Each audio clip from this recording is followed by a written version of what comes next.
Hey everybody. As I usually do, I am coming on live today to talk about uh, property seizures, the government taking people's property.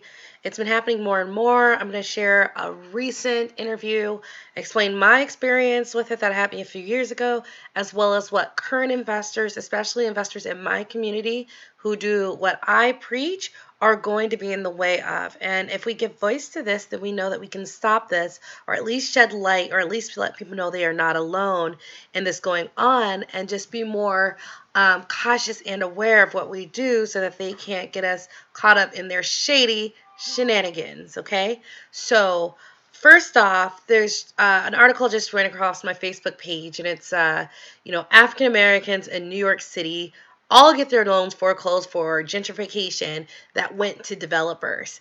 And so what happened was, when you read up on it, all these people who are fully paid up, all their taxes were paid, got random notices about code violations that were not accurate. It was just random code violations for any unit in that area that they wanted to target for redevelopment.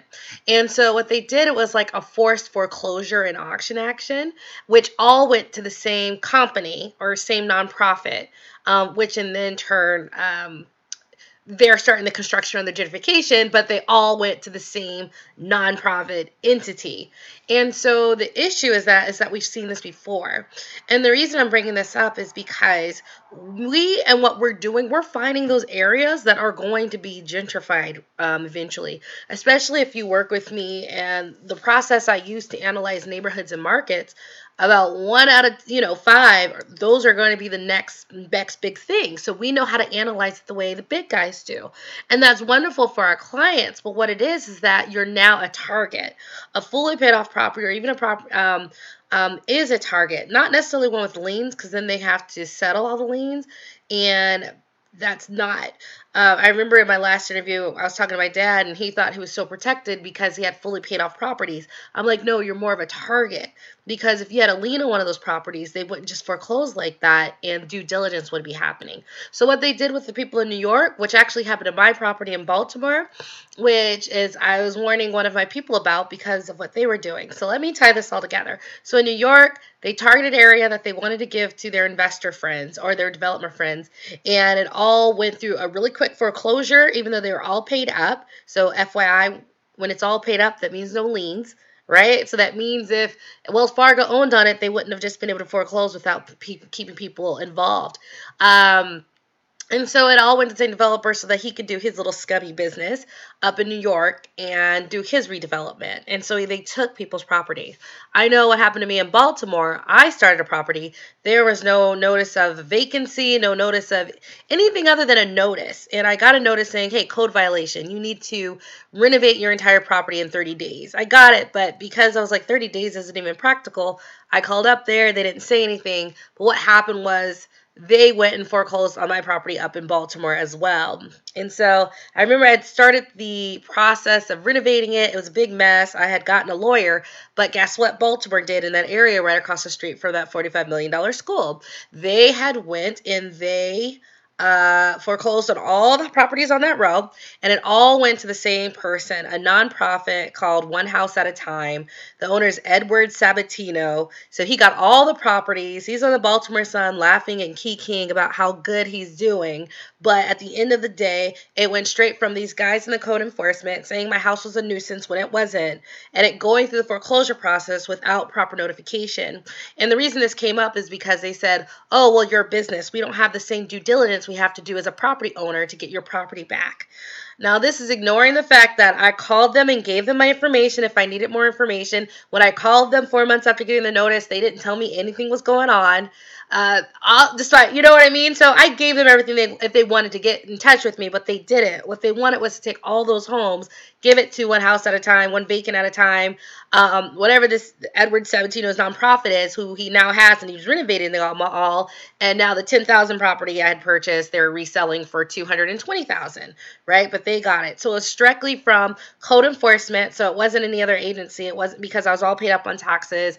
It didn't have any liens. they go and they take it and they give it to the developer friends. And this is why it came up in my group coaching call yesterday. Someone was talking about, the area I'm getting in is slated for gentrification. And they were like going, hey, maybe I should put it in my LLC and this and that to protect myself. And the reality of the situation is put it in your name because there's a bigger due diligence they have to do if a house is in your name as a human versus if your name is in a corporation. It was corporations are people too. Well, there's due diligence for them seizing your property that they don't have if they are if you're a homeowner on the title versus an LLC or something else. So I was just telling her, you need to be aware that when you are in these gentrification areas, you are more of a target. If this is a fully paid off property, you're more of a target. You need to make sure you can reach them or they reach you anyway because they will try to sneak this through without giving you the proper notices, like really quickly, and all of a sudden you look up and a whole row of houses will be given to this one entity who's hand in hand with the code enforcement or whatever randomness they try to use to say that your property was a nuisance when it wasn't, and get it to their developer friends. It's unfortunate. It's when I saw, and of course I sued, spent a lot of money, but Baltimore was very, very shady. They weren't even blinking. They're like, so I don't care if you gave me your number. It was horrible. So it wasn't worth pursuing. So I didn't sue. My lawyer told me to be quiet. I did at the time, but now it's like seeing all these other news articles coming up, seeing that I was a victim of it as well, and seeing that my clients are significantly getting houses that are fully paid off in these areas. It's just something I need to talk about. It does happen. You are a target, and it happens in the African American community. It happens in a lot of communities, right? I just know recently it's usually African American communities that are getting foreclosed on and owners. And so, we do so much to acquire wealth finally in this country out of everything that we've been doing, right? Because this wasn't too far removed. My mom and dad picked cotton.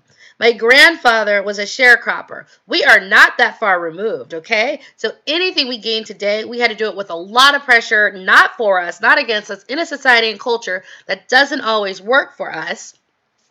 And in addition, the neighborhoods that we do tend to get are then targeted, right? And the reason I'm speaking out about it is because A, it's not right. B, you need to protect yourself. And the best protection you can do is, make sure if it is all paid off, understand that that's more of a target. If it's in the site of a gentrification, it's more of a target. Be diligent. Make sure they have an updated address on getting to you. Even then, that's no guarantee. I gave them my updated address, but it's just something for you to be cautious about. So I went and did the Mega Millions lottery. It's at like $560 million. And in my mind, I'm like, what I do when I win that money? I'm going to buy a whole bunch of properties in lower income minority neighborhoods, fix them up, let people win them, and keep it. But then I went, gosh, I'd be such a huge target. So you see that difference when that awareness is coming in? So all of a sudden, it's not just getting those, it's how do you keep it without the government targeting your wealth, the things that you paid off, so that they can then use. I'm not saying I have the answer to it as of right now, but I wanted to start this discussion so that you guys who are doing this, if it has happened to you, you're not alone. If you do have fully paid off properties in a gentrification zone, be very cautious that they're not going to take it and hand it to someone else. So that's just the big message. Tell a little bit more about what happened to a lot of you guys knew about the renovation. My lawyer at the time said, hey, we don't want you, because I was just going to spill everything and be like, yeah, it's Edward Sabatino, those jerks. I was going to do it all, but they were like, no, let's do this. We don't want anything to be up that you put up or take down can be held against you or you liable for it. And so at the time I did. I was a little depressed about it. I got over it really quickly. My husband still gets angry about it. So it was just something I was like, you know what, Baltimore, you keep your shadiness, you keep your backroom dealings. I sold the one property I did have, and we purchased another. That's how I dealt with it. I just didn't want to be a part of a community because that was by choice. I was in Baltimore by choice that would do that because I have more to worry about by the city government than I do have to worry about my tenants. That is a problem. And by the district court system and enabling it. It was just so blatant that I was like, I don't even want to put anything, I didn't want to keep spending money on an expensive lawyer to go against this kind of corruption that was that deep. So people know I don't like Baltimore for a lot of reasons. That's one of bigger ones as well as others. But in the bigger swing of things, just be cautious, because at this point, I don't even know what the solution is to you owning property in these gentrification areas. Now, would I tell you not to buy? Never. We need to own these properties, but maybe a coalition needs to be started. Maybe a watchdog needs to be started, or maybe just more of a forum and discussion. So if they are doing this, we can target these nonprofits that are really profitable and working hand in hand with these scammers at the city of Baltimore and New York City, and maybe put a stop to it. So I know right now in New York, because of this was happening, a lot of pressures is coming on congressmen and women who allow these companies to quickly foreclose and take all these properties and then do their renovation and profiting from it. And so even political pressure matters. So getting the word out and talking about this is just what we have to do. So I just hope I gave you some food for thought. I'll go and see if there's any questions. Where it is. Here it is. The only thing better than real estate investing is real estate investing plus Bitcoin. Okay. Class action lawsuit? Yeah, yeah. I did remember, Eric, that I had contacted like a couple of people but never heard back. But if enough of them were like, hey, let's do it, I would have. At the end of the day, I did spend $10,000 on it. It wasn't the hugest part of my life. Um, didn't like it. It was very shady. Opened my eyes. I just sort of not compartmentalized. I dealt with like the irritation, frustration, and all of it. And I did decide to just move on and do better than what I did. And I have. But yeah, class action would be great if it was possible. It's just all about, maybe that's why this discussion needs to take place. You need a whole bunch of people in the room to see how you're going to fight it. Katie Thompson, bought your book off Amazon. Definitely what you've been preaching in your videos. Hey, it's a good book. You're going to like it. It's 5 years of coaching in there. Why are homes so ridiculously expensive in San Antonio for a crappy neighborhood? I think there's stupid money sometimes in real estate investing. They see these low prices, but just because it's a low price doesn't mean you should buy it. I mean, I'm not buying an inexpensive home if I'm only making $300 a month off of it. And so some of these homes in San Antonio are like $60,000, $70,000, and the rents are like $700. Not really my thing. I don't know what kind of investor would want to do that. So that's why sometimes stupid money is in the game. What I call stupid. Maybe there's some reason you can buy a low priced homes, but it still needs to be profitable on a couple of different avenues. And sometimes people just get caught up in low price when they would have been better buying something more expensive.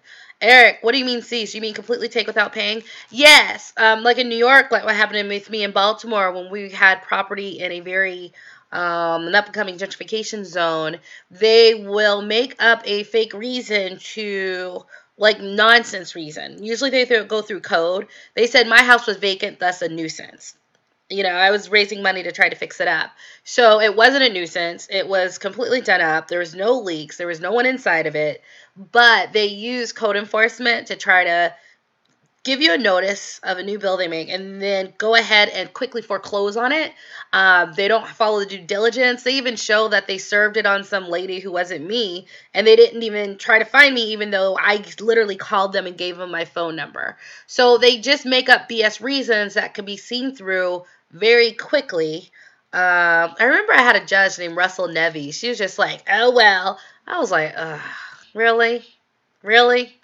It was just horrible. Like, I don't think she even read the thing, though. So the whole area is crappy. So they rush it through foreclosure on BS reasons. They don't do any diligence to make sure you are served properly. They'll use any excuse and say, well, you're a business, so we don't have to look for you, which is nonsense. It's still a property you took.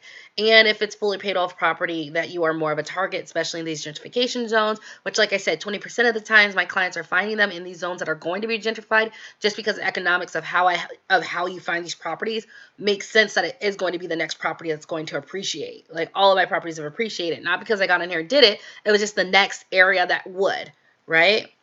What would I do with $100,000 to invest, Katie? Oh, goodness. That's 2 properties. It's 2 properties, fully paid for. Maybe 1 duplex. Eric Lewis, it's not this. I would say it's the umbrella of eminent domain. it is eminent domain of another form, right? So eminent domain, the city of Charlottesville just took this guy's parking lot structure and gave it to another company. Yeah, so how many, I'm so cynical. How many, well, I'm probably right too. So how much did he pay those congressmen to do that? So that was like official letter from the city council. We'll pay you this much. We're taking your property. It's downtown and we say we have a right to it. This was the government taking our property to give to their friend as well. This nonprofit. Um, and it was just like everyone went to the same nonprofit. It just flicked through the wheels, went through, and quickly rushed through. So it was the city who was sort of authorizing and enforcing this and encouraging that with this relationship with this one developer. It's not called eminent domain, but it's basically the same thing. The city said that we want this valuable land. They made up reasons to foreclose or take it. So it's different. At least, in eminent domain, you actually get paid what they consider the resale value. In this, it was not. It was still sort of seizure of profitable property and profitable land.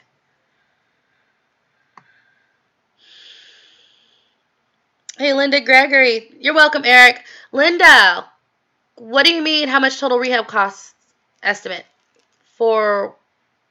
Oh, what, the rehab and cost estimate? I do offer a discounted. It's heavily discounted. And my Investing Made Easy monthly membership, month 4, one of the trainings is estimating common repair costs and renovations. And you usually have to be in month 4 of my monthly membership, so it's worth you have to be 4 months in. It's $38 a month. But I offer as a special offering for those who want to take me up while it lasts for $7 right now, with a free trial membership. So that's $7 if that's what you're asking, Linda. Yeah, I just finished your book. It was awesome. We'll recommend on Amazon. Yes, thank you. Please, we need those reviews. I honestly think they need more faces like me talking about real estate investing, because I just think the advice over here is just a lot more real and a lot more doable and practical than some of the advice they give. And some of that advice out there is so generic, it doesn't help the average person. So any other questions? So yeah, so Big Tent. Another article about foreclosures and seizures of paid for properties in prime land in New York just came out. You can Google it. It was mostly African American people who are targeted.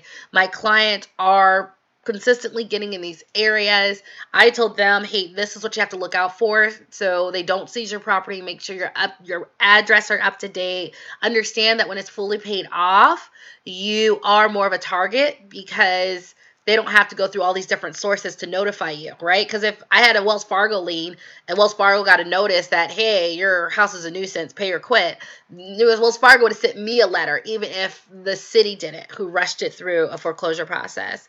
So you see how that. So I just wanted to let them know that you got to be cautious about that. It is happening more and more across all communities, but I keep noticing the articles on the African American communities.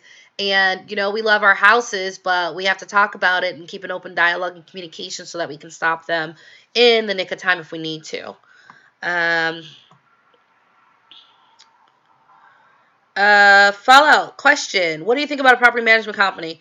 I love them. You got to do your due diligence to find the good one, which is easy to do. There's certain questions I ask them. If you read the book, I go over it to them in detail, the questions I ask and why I ask them those questions, to make sure that you can get a good property management company.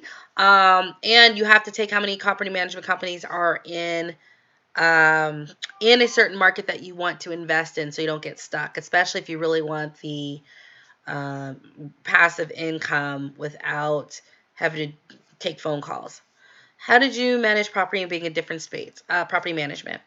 Linda, look under any of my YouTube videos, or go to, it's either in the book, you get access to it, or a few of my YouTube videos. Do you help out getting land, Cashmatic? Can you ask that question again?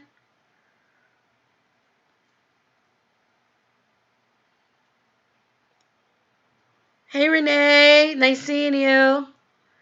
Hey, there's a link on, hold on one second. It's under, you find it throughout in different areas, but I'll give you a link right here.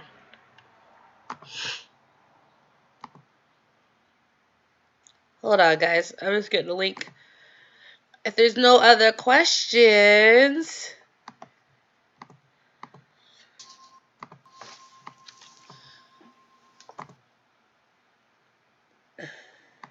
here it is.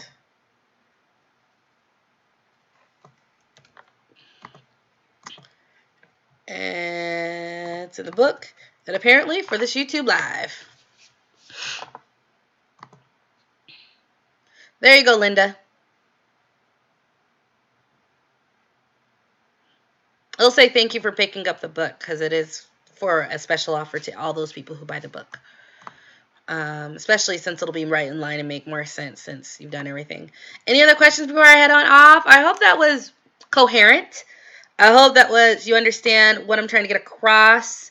Talking about it's going to help. If you're a target, talking about it's going to help. Finding out other people who are also involved with this shadiness. Understanding that you might become a target when it's fully paid off. When if you're investing made easy monthly, you get to like month 6. I have a CPA, Abera Okeye, comes on, and she's wonderful. She's the best CPA in DC, right? Like she's amazing. People are sleeping on her, good, because people love her in my group. And what she introduced to me was a concept of equity stripping. So you're not a really big target, you know. Oh, bigger issue too. People talk about, do I want to get an LLC? Well, do I put the property in my LLC to protect myself? Well, you don't really have to protect yourself. It just depends on how much equity you have. If you have a fully paid off property that has $80,000 in equity, that is more of a target because they can sell that off and take the proceeds, right? That is something you want to look to see. And maybe you don't get an LLC, you put it in a trust. And you can go more into that with my coaching clients. If you have an $80,000 house and you owe $60,000 on it, it's not that much of a target. So you don't need to be doing all that maneuvering to put it in an LLC to protect yourself. Because even if people know about it, so sell it for, have to pay down $60,000, have to pay $12,000 or, $6,000 in commission costs. You're left with $14K, and at that point, they might as well just sue your insurance that you should have on any renter's property and not go after your asset. And so this sort of brings to mind if you are in one of these zones where gentrification is coming and you want to protect yourself, well, look to see what kind of lien you could put on it. Ibarra introduced you could possibly put a mechanics lien against your property. And you have to see how much it costs to get a lien, how much it costs to take it off, how much it costs to maintain it. They can get a company whose sole job is to put a lien against other properties. So it's not a target. So when they go to look you up in the records, they're like, okay, I got to contact this person and this person for the procedure. And all of a sudden, they're not rushing things through. All of a sudden, they're not, they have to take their time. They have to settle the lien. And if your lien is the value of the property, well, there you go, right? And so all of a sudden, that is more of a solution to a fully paid off property. I know with my fully paid off property, because I used a personal loan with it. The thing is, using a personal loan, it might be a high payment because it's $30,000 over 5 years, so it's like $600 a month.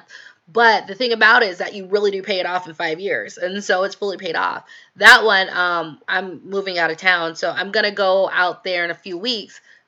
Switch over the title into the name of a trust. You can do an LLC, but I just like this idea of a trust. It has a little bit more protection. And as I said, I learned from the Baltimore incidents, they don't have as much due diligence when you're a corporation as they do with the individual property owner rights. So I had to learn that. That was an expensive lesson. Don't worry, it won't stop me. Just made me aware of what we got to do, right? And if I can tell this story and help other people, if you can read that story in the New York Times, and it helps other people start talking about it with hey, they really are trying to ramrod you. So what can we do? So that's something to consider. How much equity is there? And if there is equity, then you want to look at some other things where if someone did try to take it, they have multiple entities they have to deal with, not just you, not just, you know what I mean? And then all of a sudden you're diversifying they have to try it, then they're diversifying what they have to do to make sure they're doing their due diligence to do something like that and take your property for cronyism in the background. Cashmatic, I'm looking to purchase land. Are you knowledgeable in that field? No, that's not my forte. I mean, I know something because, if you're in real estate investing for 20 years, 5 years. I don't know why I said 20. When you're in real estate investing for 5, 6 years, you sort of pick things up. No. The only thing off the top of my head that I always look for is like if it's forest land, is there any way to get paid by selling the rights to go hunting on it and minimizing the number of people who can rent so you know that it's flush with wildlife? And you can do that with your local, with like a little hunting store, sell the permits to that. Two, is your storage unit, parking lot, garage ability to be placed on it? Three, even housing development. So that's just what I know generally off the top of my head. But no, that's not my fort. That's not my strength or strong point or what I have a lot of experience. I only own one tract of land, and that's in. I was going crazy. I was in a mode where I was gonna like survive off the land to go build a yurt in Colorado. So I bought this cheap piece of land in Colorado. It's appreciated some because in Castilla County, where is some of the cheapest land in Colorado, and since the boom of marijuana, a lot of them are going to these more rural areas because they're a little bit safer and cheaper. They're spread out to build a manufacturing facility or wholesaling a marijuana facility. So, I mean, it's just sort of interesting. I just pay the taxes on that, but I was going to build a yurt. I'm out of that phase, but I still have it, but just naturally was able to get appreciation because builders want to go down there where it's cheap to do their wholesaling or wholesale building of marijuana plants. So that's pretty cool. So I'm just sitting on that, waiting for it to even more. That's just 5 acres, but it's a good 5 acres. So that's it. Sorry, I didn't mean to get off board, but it was a question I just wanted to ask. Anything else before I go?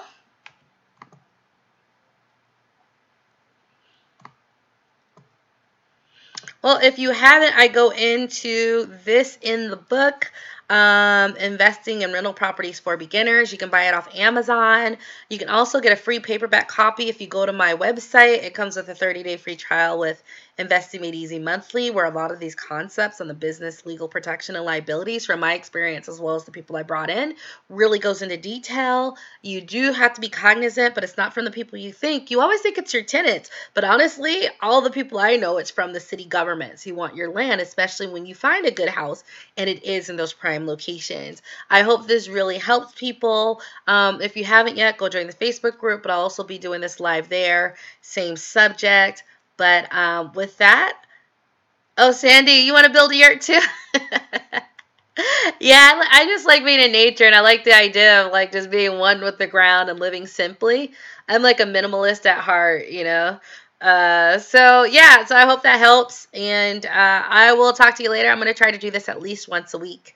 Now there's just so much. Usually, I'm just gonna base it off something I know my clients are going through, and then express it to you guys.